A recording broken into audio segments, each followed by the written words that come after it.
A former aide of Nyesom Wike, while serving as governor, has called on relevant agencies to probe Wike exhaustively. The aide noted that while serving as governor, Wike received a total sum of 5 trillion naira. Hence, it should be made to account for all the monies received. Mine is to just talk about the issue of loyalty and gratitude by a leader. For me, I believe that every leader should be grateful and love those who help him to be a leader. It's not non-negotiable unless you are grateful. You must be grateful. But you can't be loyal to this leader. I'm speaking from the chambers of the illiterates, or from the chambers of those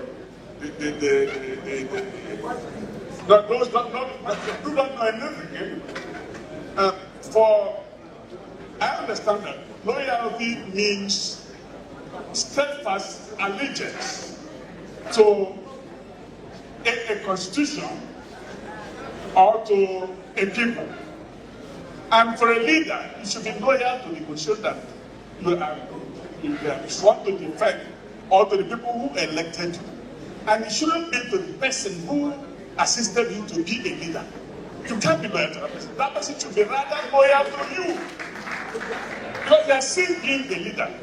It should be loyal to you. People should be loyal to the leader, and the leader should be those who left should be loyal to the leader, and the leader should be loyal to the people.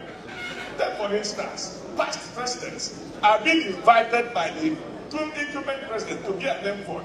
That's loyalty to the man who is on seat. The president is not loyal to the one who had left, but the one who had left is loyal to the one who is seated. So for anybody to have sat on the position of authority and left and expect his predecessor, his successor to be loyal to him, is an aberration.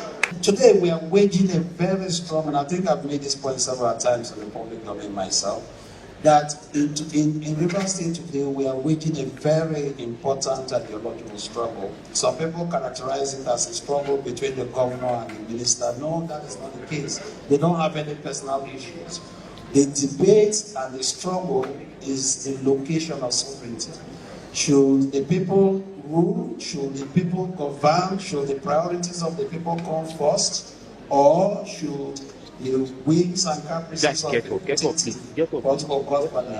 be the supremacy that we should override every other consideration in this law? And this debate, as the chairman has said, has very wide resonance across the country, because if we win this debate by enthroning the supremacy of the Rivers people, it is going to have a contagion effect all across the country. People will see Rivers as the source of inspiration to reassert the sovereignty of the people over the kind of criminal tendencies we see. Leadership just doesn't come by accident. A person has to learn that once you become a leader, there are obligations. And part of the obligations is to make sure you know exactly what you want to do. So that knowledge of what you want to do will transform itself into a vision. You see this particular leadership. Now, the vision itself is not sufficient. You have to translate into action. And the action should be such that will benefit ultimately the people. We identified certain key sectors which a leader who wants to impact sustainability on the people must emphasize. One is education, because you need human capital development for sustainable development. When we are all out of here in the next 10, 15, 20 years, we need to have good quality leaders who can take our place. So education will enable us to build a foundation according to SAM to make sure that we have good quality leaders. Now, once you are in a leadership position and you want to lead, you must leave a legacy of service.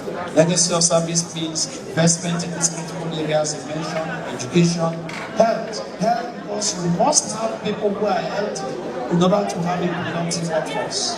So this is a very important thing. I will add agriculture, because you need to have food sustainability, especially at a time like this, when there's so much food insecurity and a lot of people who are suffering because we keep importing food. How can we make sure there is a dedicated and committed investment in food security through investment in agriculture? Governor Fubara is doing that already.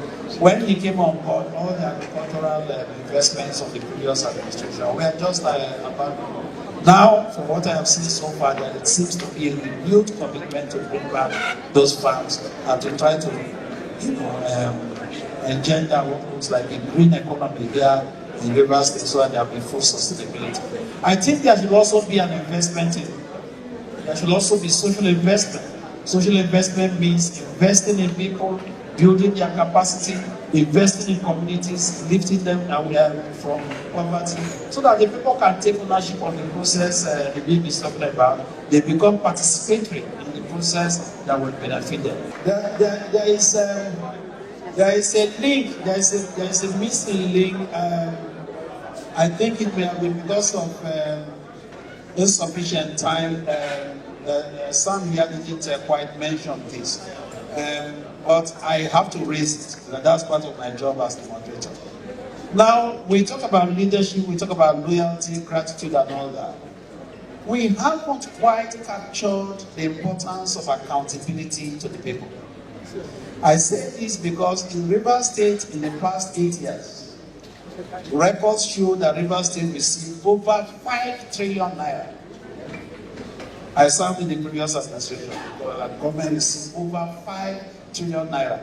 Maybe someone has to respond. At what point will the previous administration be called in the service of the people to give account? Because all these people who have been sworn in, for instance, under this particular ESCO in this supreme organization, this particular one, I suspect that at the end of your term, you will leave office and you give account. Is that correct?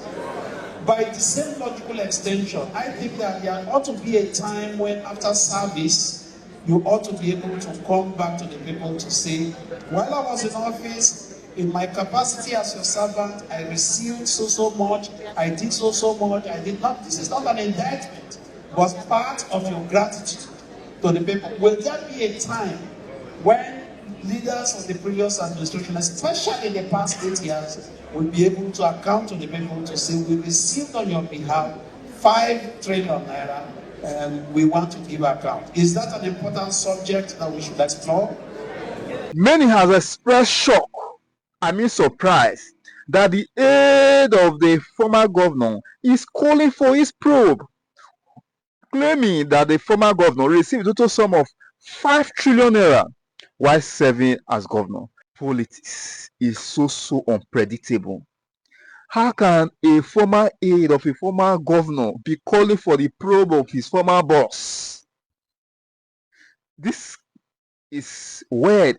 This is surprising, but again, it is not surprising because it is politics. And the politics of politics is politics. You understand?